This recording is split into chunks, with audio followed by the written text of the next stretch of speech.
about the Garbhodaka ocean in its rightful place.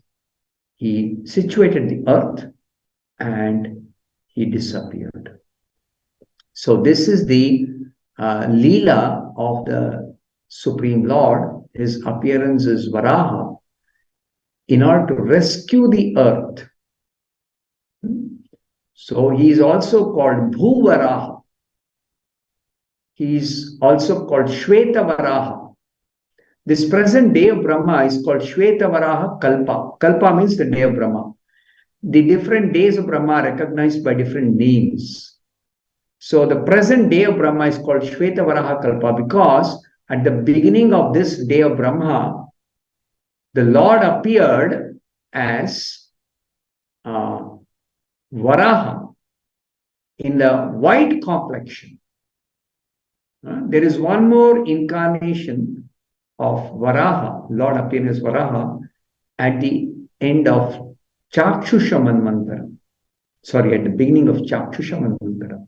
In Chakshusha Manvantara, that is the 6th Manvantara, previous to present Manvantara, the Lord appeared as Varaha in order to actually rescue the earth, which was hidden by the demon Hiranyaksha within the Garbhodaka ocean. So therefore, the Lord appeared to rescue the earth again, the same purpose, but he appeared in red complexion. Red complexion. So the second time he appeared, he was in red complexion. The first time he appeared, he was in white complexion. So the Shweta Varaha is also called Adi Varaha, the first appearance of Varaha during this day of Brahma. And the second appearance was to rescue the earth. And when he came to rescue the earth, his Hiranyaksha challenged the Lord that you cannot take away the earth without defeating me. Then the Lord actually engaged in a fight with this Asura Hiranyaksha. And the Lord delivered this Hiranyaksha. He killed him. Of course, the Lord's killing is not like ordinary person killing. No. The Asura was actually purified of all sinful reactions and liberated by the Lord's mercifully delivering him. So the Asura was killed, Hiranyaksha, and the earth was again placed in its rightful position in the orbit above the Garbhodaka ocean. So this is the pastime of the Supreme Lord appearing as Varaha. Today is Varaha Jayanti. So we offer prayers to Lord Varaha to bless us with devotion.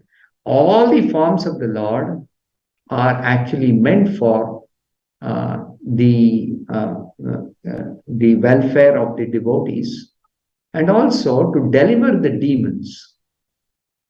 To deliver the demons.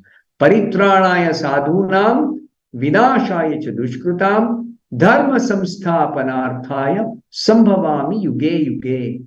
The Lord appears in different yugas for 3 purposes. As he himself instructs in the Bhagavad Gita, he comes to protect the devotees who are unnecessarily harassed by the demons, and he also simultaneously destroys the demons. Destruction here means vinashaya dushkrutam. Literally it means he kills the demons, but actually the Lord's killing is beneficial for the demons, that they become liberated, they become purified. Their sinful reactions are nullified by contact with the Lord, Supreme Lord. And he also establishes the real religious principles. The real religious principles are declared in the Bhagavad Gita. Sarva dharman parityajya mamekam sharanam vraja aham tvam sarva papebhyo mokshayishyami ma shucha. So this real religious principle of surrender to the Supreme Lord is taught by the Lord whenever he incarnates in this material world. He doesn't belong to the material world. He is in his personal abode in the spiritual kingdom, spiritual sky. But he appears to deliver, to rescue the conditioned souls who are rotting in this material world under a false conception of material enjoyment, material overlordship. Why are we in the material world? Two reasons, principal reasons. One is we desire independent material enjoyment. Second is we want to lord over material nature. We want to be independent lords. Actually, nobody is lord. Only Krishna, Ekala Ishvara Krishna, Arsabhavritya. Only the Supreme Lord Krishna is the master. Everyone else is his servant. So when the living entities falsely want to take up the position of master, imitate the Lord, or try to be independent of the Lord, or try to enjoy independent of the Lord, then they are placed in this material world. And in the material world, this world is dukkhalayam. It is filled with miseries. It is filled with miseries. And it is temporary. Ashashvatam. So this place is not meant for our residence. It's not meant for us to live here. We belong to the spiritual world. We belong to Krishna. We are part and parcel of Krishna. We are dependent on Krishna.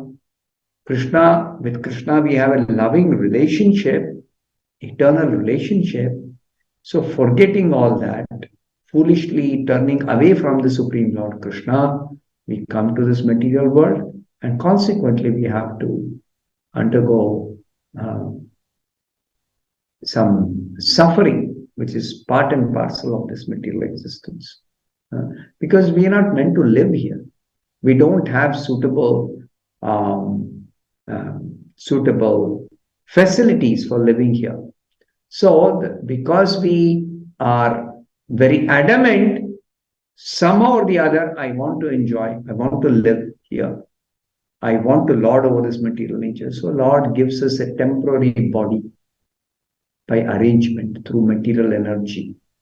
A temporary body in which we may have some illusory happiness, and we may try to be an illusory Lord in different situations, in different circumstances, but it is not something that's going to last.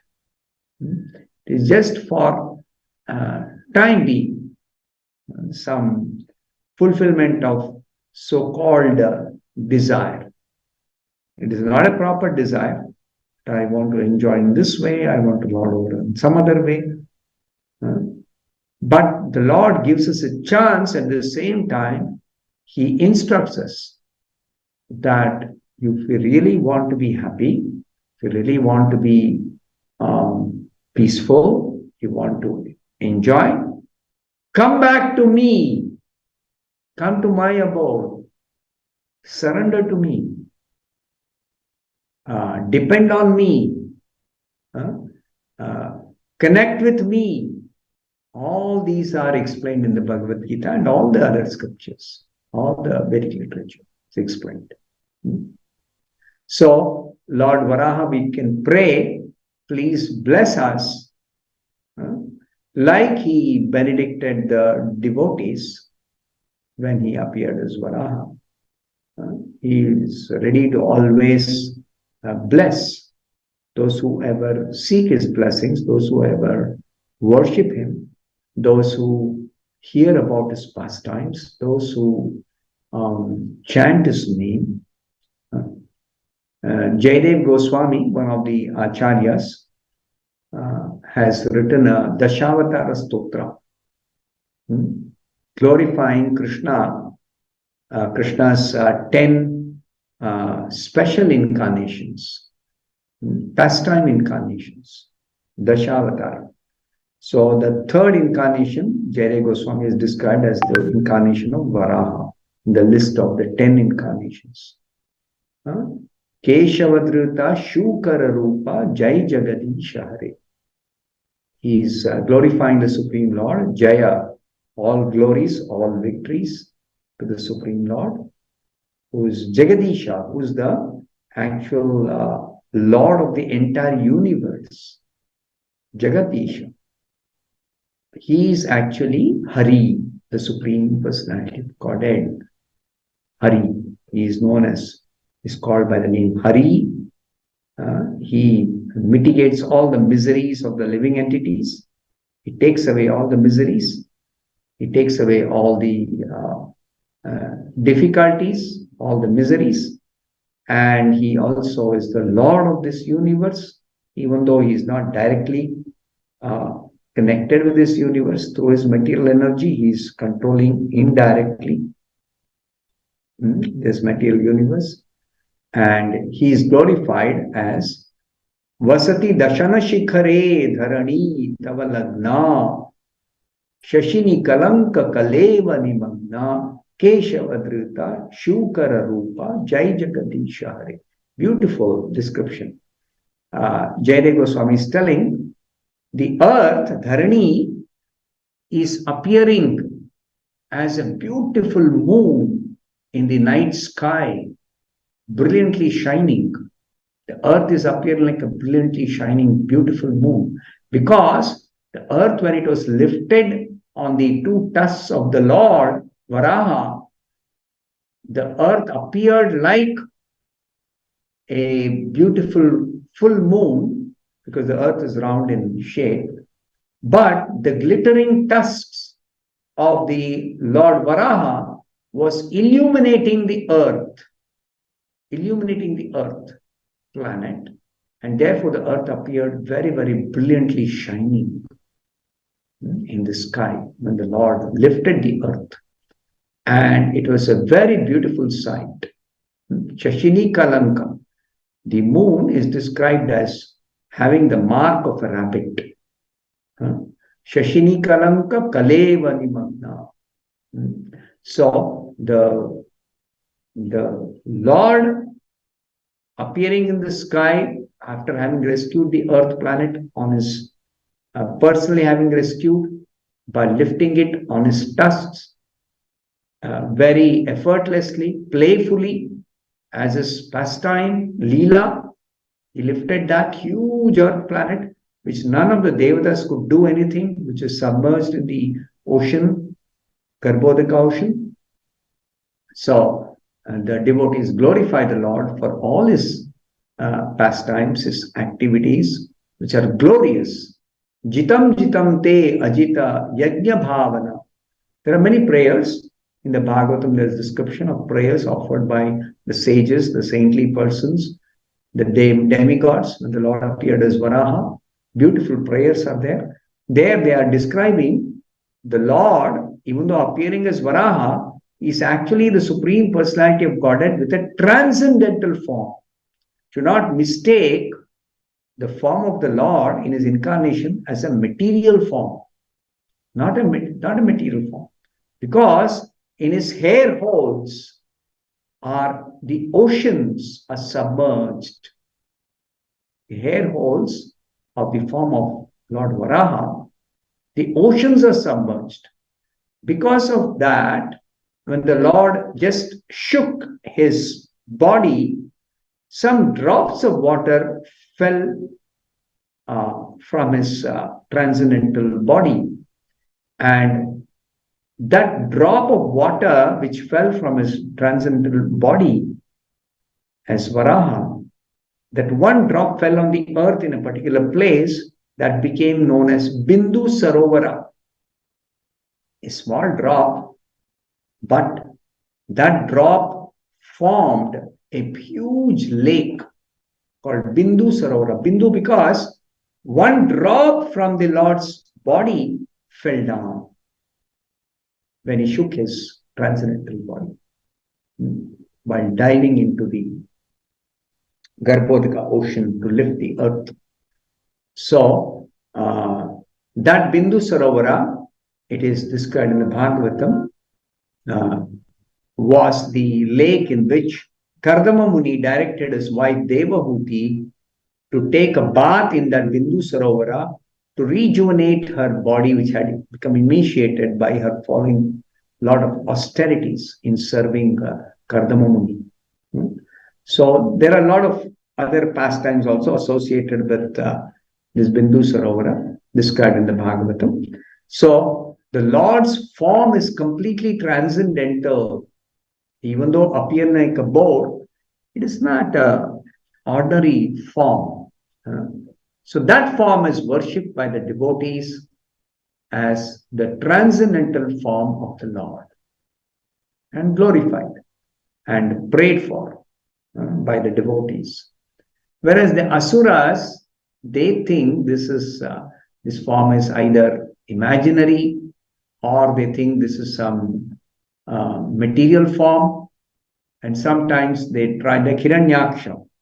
When he saw Lord Varaha rescuing the earth, because the demigods were praying to the Lord to rescue the earth, then Hiranyaksha thought he can challenge this boar. He thought that some devata has disguised as a boar and is trying to steal away the earth. So he challenged, because the demons, when they become very powerful by performing some tapasya, then none of the devatas actually can, when they become very powerful, devatas can actually defeat the asura. Sometimes they become extraordinarily powerful. But their power is always limited, and in front of the power of this unlimited Supreme Lord, it is very insignificant. However much they may seem to be powerful, in comparison with the devatas, they may be more powerful, but their power is always limited. Everyone's power, as compared to the Lord's power, is always limited. So the Lord is unlimitedly powerful, but he displays only as much power as is required for a particular pastime. He does not display full power, never, because his power is actually unlimited, but he displays as much power as is required. Just like none of the devatas could actually lift this earth from the Garbhodaka ocean. So the Lord appeared as Varaha, effortlessly lifted it as a sport, and also very easily killed that Hiranyaksha who was playing this mischief with the devatas at the beginning of the Manvantara, the Chakshusha Manvantara and the Swayambhuva Manvantara.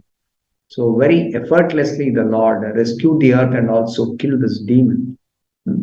So these wonderful activities of the Lord are very nicely glorified in the Srimad Bhagavatam especially. And all the scriptures glorify the transcendental activities of the unlimited Supreme Lord. So I'll take some questions now.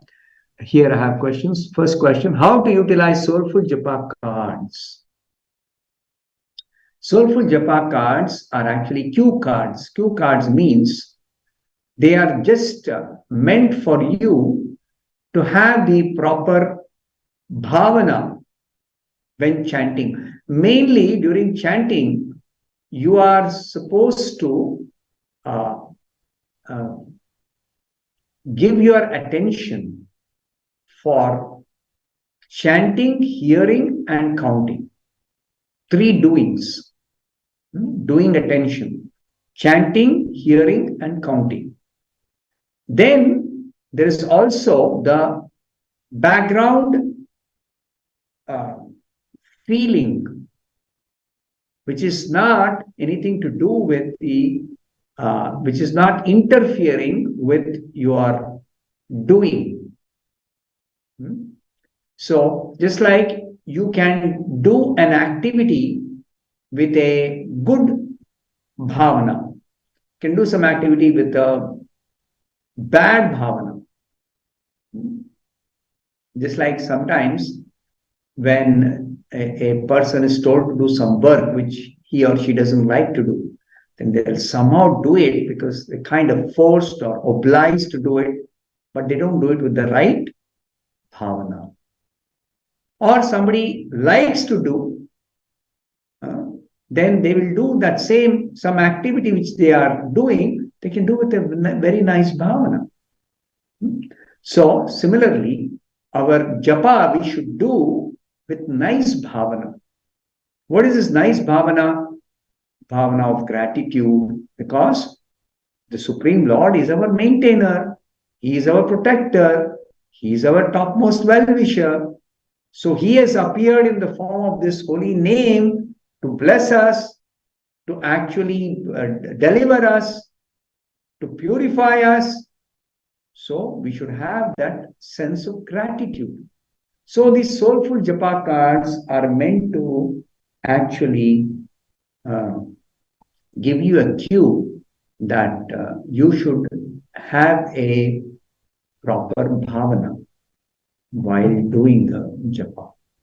Next question, how can we become more disciplined? Now, to become disciplined requires a certain seriousness in whatever activities you generally do.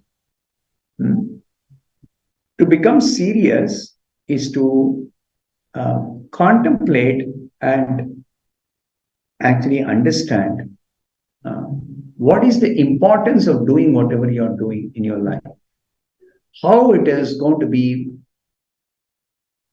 beneficial for you in the long run if you engage in spiritual activities and also engage in your duties with a spiritual goal in life. It's like we have to eat to maintain this body, but merely eating is not very beneficial for you. If you eat not only for maintaining this body, nourishing the body, but also for the sake of purifying your existence. Ahara shuddho sattva shuddhihi. The Shastras say your eating should be for purifying your existence. That means the material contamination has to be cleansed away, and that is possible if you don't simply eat anything edible, but you eat after offering to Krishna, you eat Krishna Prasadam. You eat Krishna Prasadam, that Krishna Prasadam will nourish your body, certainly. It will also purify your existence. Such Krishna Prasadam is called pure food, Shuddha Ahara. Otherwise, ordinary food is contaminated food. So you eat Krishna Prasadam, you perform your duties in a Krishna conscious, with Krishna consciousness, background consciousness, you perform your regular duties, even ordinary activities. Then you are progressing spiritually, you are purifying your existence, and ultimately, when your purification is complete, you go back to Godhead. Your life becomes a grand success. So, this becoming more disciplined is very easy if we become serious. We understand the goal of life. We become serious about pursuing this goal of life to go back to Godhead by becoming more and more Krishna conscious, by following the rules and regulations of Krishna consciousness, by doing all our routine activities in Krishna consciousness, not doing it merely because we are obliged to do, merely because we have to maintain our body. No. Do it joyfully, do it in a spiritual mood or spiritual consciousness. Do it in spiritual consciousness. then you will like doing whatever you're doing. Nothing will be a burden for you anymore. And very easily you'll be able to do everything that you are required to do. You'll be given all intelligence by Krishna when you're Krishna conscious. You'll be given the skill, you'll be given the resources. Everything will be perfect in your life if you simply become Krishna conscious. So to become Krishna conscious, you have to take up activities like chanting Hare Krishna and other devotional activities. Start with chanting Hare Krishna if you're not already chanting, and gradually increase the devotional activities. And you have to actually do all your other routine activities also in the background consciousness called Krishna consciousness. So that way you will automatically become disciplined. Third question. How do we find Jayanti dates of other avatars of Lord Vishnu which are not part of ISKCON calendar? See, Lord Vishnu's incarnations are unlimited actually.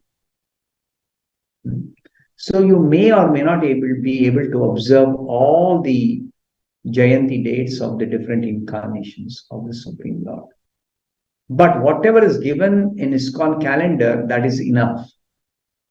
Actually, Srila Prabhupada says every day is a festival day for the devotees who are following Krishna consciousness.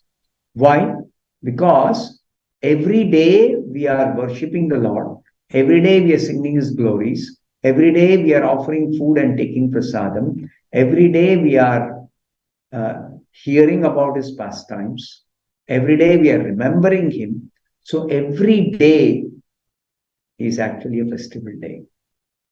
But still, some few incarnations we specially observe the appearance day, like Ram Navami, Varaha Jayanti, or Narsimha Jayanti, or Balram Purnima, or Krishna Janmashtami. Few of them we observe. But otherwise, every day we worship the Lord. Every day we worship the Lord. Actually, it's very interesting to note that in this universe, Krishna appeared 5,000 years back. But every moment, he's appearing in some other universe. It is just like the sun. To give the example, right now in Bangalore, the sun has set and the night has commenced. But some other part of this Earth planet, the sun is rising. Somewhere else, the sun is in the overhead. Like that, similarly, the Lord has wound up His pastimes in our universe. But some other universe, right now, He's performing His Bala Leela. Somewhere else, He's just taken birth, appeared. Somewhere else is performing His Dwarka Leela. Somewhere else is performing His Mathura Leela. Like that. So, every day is Janmashtami. If you consider the Lord's appearance not only in our universe, but in other universes. So, actually, daily we worship the Lord. Daily we hear His pastimes. Daily we remember Him. Daily we chant His name. Daily we offer food and accept prasadam. So, the scriptures describe the Lord's actually position as Nitya Mahotsava for devotees who are completely devoted to the Supreme Lord, Krishna, Vishnu. Nitya Mahotsava. Every day is a grand festival. Mahotsava. Utsava means festival. Mahotsava means grand festival. Why? Because when the Supreme Lord appears, you see, all the devatas, they welcome Him. They stop all their activities, other activities, routine activities, and they prepare to welcome him. They receive him. And they are all, see, when Krishna constructed, give an example, when Krishna constructed a city called Dwaraka, just for the sake of his devotees who were in Mathura, and this Jarasandha was attacking Mathura many, many times. So Krishna was engaged, of course, in combating this Jarasandha. So, but the devotees living in Mathura were always feeling, oh, now war is going on. Battle is going on between Krishna, who's protecting Mathura, and this Jarasandha who's come to attack Mathura. And every time Jarasandha is defeated, Krishna will not kill him. Krishna could have killed first time itself. But 17 times he attacked, 17 times Krishna did not kill him. Why? Because Krishna had another plan. Jarasandha, he will actually, he came with one Akshoni division of soldiers, warriors, to fight against Krishna in Mathura. But Krishna destroyed his whole army, but did not kill Jarasandha, because Krishna knew Jarasandha will again come with another Akshoni division of army. Who are these army people? They're all demons, demoniac natured persons who are posing as Kshatriyas, but they're not real Kshatriyas. So the supporters of this Jarasandha, all the other so-called Kshatriyas, they're not real Kshatriyas. They're not meant for welfare of the innocent people or the devotees. They are meant to simply create nuisance, harass saintly persons, and live a sinful life, simply engaged in material enjoyment, exploiting others, weaker people. So all these demons had become a burden for the earth. Krishna came to reduce the burden. So Jarasandha was acting like rounding up all these demons and bringing them for Krishna to clean up this earth planet of all these demons. So that's a confidential reason why Krishna did not kill Jarasandha. But while Jarasandha is attacking, Krishna is, of course, engaged in killing all the demons whom Jarasandha had brought. But the residents of Mathura had become very much morose, that all the time battle after battle after battle is going on. So Krishna decided, oh, let me build a new city. And in that new city, all these devotees of Mathura will be transferred. That city he built was called Dwarka.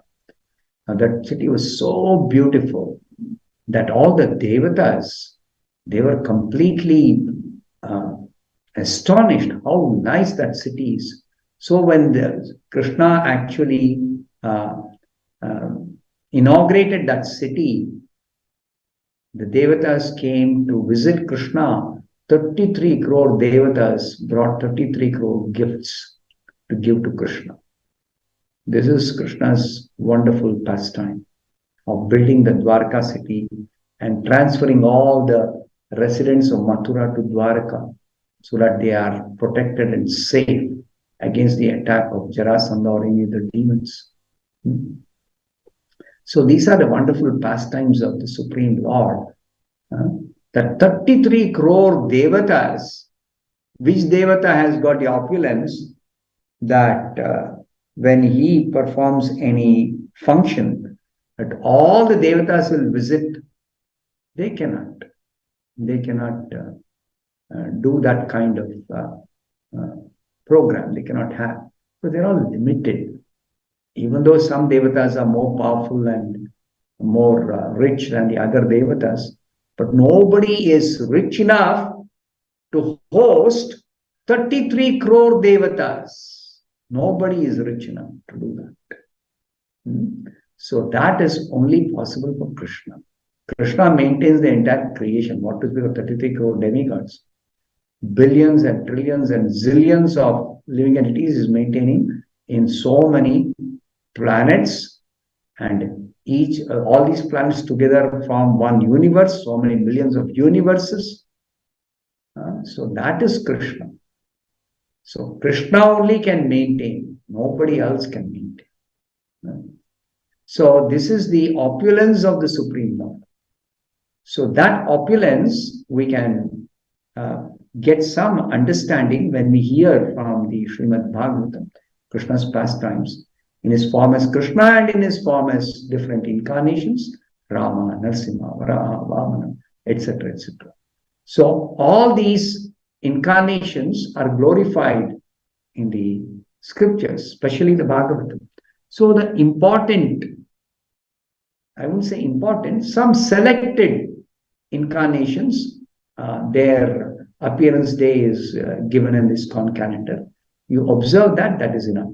Otherwise, even if there is no particular day, some particular day when there is no Jayanti mentioned like that, you still worship Krishna and you hear his pastimes and you partake prasadam after offering food to Krishna. It's a celebration. Actually, devotional service is always a celebration. You see, it's always a celebration, always a festival. Worshipping Krishna is a festival. Offering food to Krishna is a festival. Partaking remnants of food offered to Krishna prasadam is festival. Singing kirtans glorifying Krishna is festival. Then decorating when you have to worship Krishna, that is a festival. So like this, devotional service is a constant festival. That is devotional service. It is not like the materialists, if at all they engage in worshipping some devata, then only when they want some boon to be granted by some devata, some material desire to be fulfilled, then only they will undertake some specific devata with some specific desire to be fulfilled. Only if that devata can fulfill the desire. A selfish motive in observing any demigod worship. And that also, they don't worship the demigod with any sense of gratitude. They only have their own selfish desire. Oh, Ganesha can remove some obstacle on the path of my sense enjoyment. Oh, let me worship Ganesha. Or Durga can remove some obstacle or can help me in getting a nice husband or a nice wife. Or let me worship Durga because I want a nice wife or a husband. So like this, it's a business transaction. It's a mercantile dealing. I will offer this vrata. In exchange for that, I want some material benefit. Whereas worship of Krishna or Vishnu is never done by devotees. I want this, I want that. Never. Because whether somebody worships Krishna or does not worship Krishna, Krishna anyway fulfills everyone's desires. Krishna provides for everyone. So devotees know this. Krishna, you are my maintainer, you are my provider, you are my well-wisher. So what can I ask you? What need is there for me to ask you anything? I have nothing to ask. I simply am expressing my gratitude to you for maintaining me, for providing me. So simply devotees worship out of a sense of gratitude to Krishna. They have no reason, other reason, material reason for worshipping Krishna. So this way, the devotees have the proper understanding. Okay, the next question. Why are temples closed during eclipses? Eclipse is a time when it is supposed to be an inauspicious influence of either the Rahu planet or the Ketu planet. It's called Rahu Grasta Surya Grahana or Rahu Grasta Chandra Grahana. Generally, this Rahu and Ketu, they attack the sun god or the moon god. And immediately, when they attack, because both the sun god and the moon god, they are devotees. So they take shelter of the Supreme Lord. The Supreme Lord Vishnu immediately sends a Sudarshan Chakra. And before the Sudarshan Chakra can kill either Rahu or Ketu, who is attacking, immediately they escape, they run away. They come to attack to overpower either the sun god or the moon god, but they cannot. Because the sun god and moon god are always protected by Vishnu, because they're devotees of Vishnu.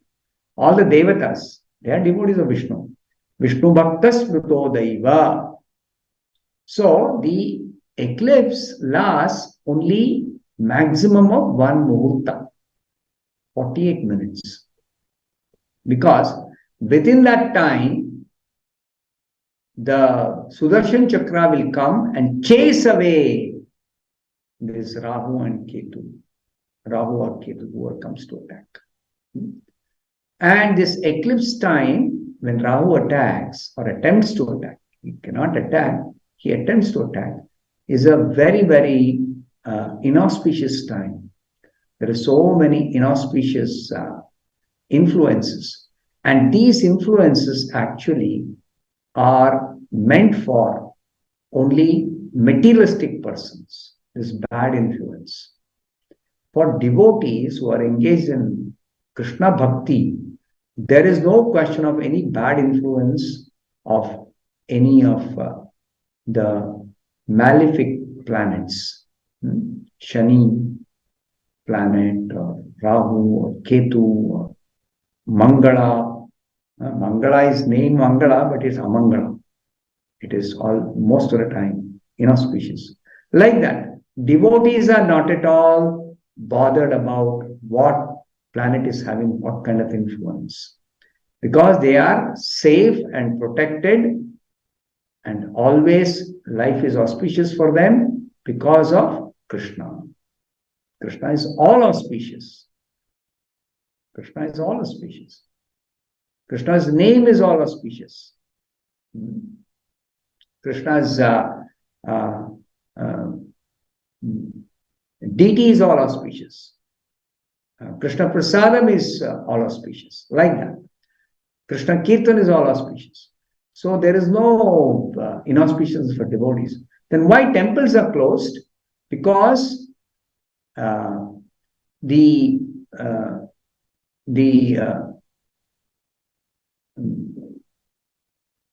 devotees, they observe this ritual of cleansing the temple after the eclipse because of the contamination during the eclipse in the temple. Now, in doing so, actually the temple cannot be contaminated by the eclipse influence. Cannot be contaminated. Temple is a transcendental place.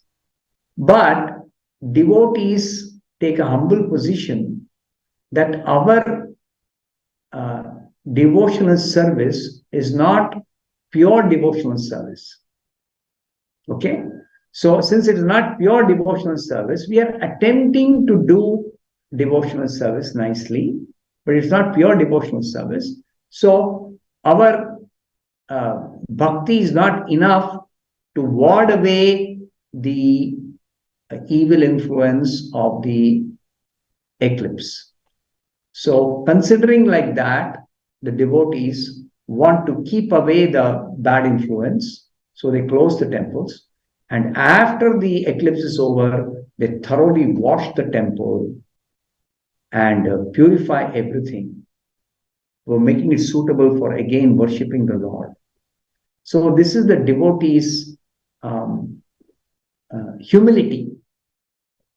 Devotees' humility. Of course, not everybody is a pure devotee, those who are worshipping in the temple. That's also a fact. But even if pure devotees are there in the temple, they will follow this kind of practice, that the temple, to prevent contamination, they close the temple. And after the eclipse is over, in case any contamination has anyway